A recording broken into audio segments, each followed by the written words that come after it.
Je m'appelle Antoine Blé, j'ai 18 ans, je suis médaillé de bronze au concours du meilleur apprenti de France. C'est Arnaud Dupéret, j'ai 17 ans, médaille d'argent au meilleur apprenti de France. Merci Jérôme, 18 ans, médaille d'argent pour le concours du meilleur apprenti de France. C'est Rubio Devries, j'ai 18 ans, médaille d'argent au concours du meilleur apprenti de France. Camille Cornelou, j'ai 17 ans, j'ai eu la médaille d'or au meilleur apprenti de France en chaudronnerie.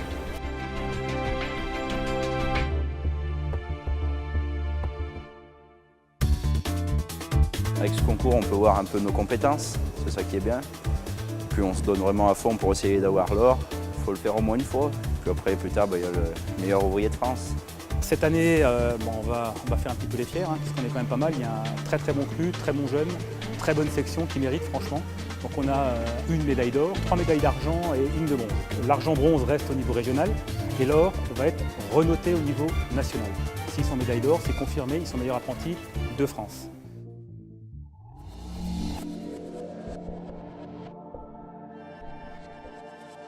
Au tout début, personne de ma famille savait ce que c'était. Il y avait mon grand-père qui pensait qu'on faisait encore des chaudrons. On me dit surtout tu fais des chaudrons, donc bon. J'ai fait comprendre à mes parents que c'était du formage de tôle. Ce qui me plaisait avant tout, c'était le travail du métal, de donner une apparence esthétique à des simples tôles. J'ai choisi ce métier parce que je voulais déjà un métier manuel. C'est un côté industriel, artistique en même temps. On travaille pour les particuliers, pour l'industriel. Il y en a certains qui touchent des bateaux, des avions. On répare souvent du matériel agricole. On peut faire après des portails, pour ceux qui sont en ferronnerie. On sait que chaque jour on ne fera jamais la même chose, on ne s'ennuie pas. C'est un métier où il y aura toujours du travail. Et à ce qui paraît, ça recrute bien. J'ai fait des stages en 3e là-dedans et ça m'a beaucoup plu. Et après j'ai trouvé une école près de chez moi. La personne où j'ai fait le stage a voulu me prendre en apprentissage. Je trouve qu'en apprentissage on apprend mieux qu'en école, en lycée professionnel ou en lycée général. Parce qu'on va en entreprise donc on connaît le métier. La pièce s'appelle un corps d'échangeur. On a travaillé sur logiciel et puis traçage papier.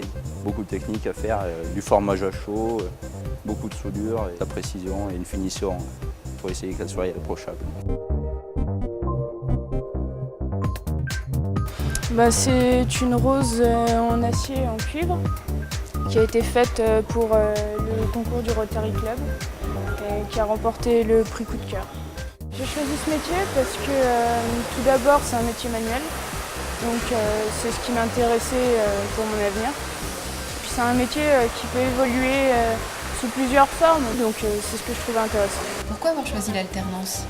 Parce que ça me permettait d'apprendre plus facilement le métier, d'être dedans dès le début et puis d'avoir un salaire.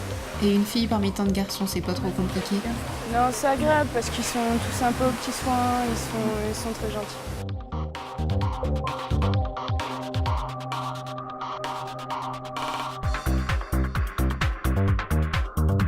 On a pas mal d'entreprises qui nous appellent en ce moment et qui sont surpris qu'on ne leur présente pas de jeunes.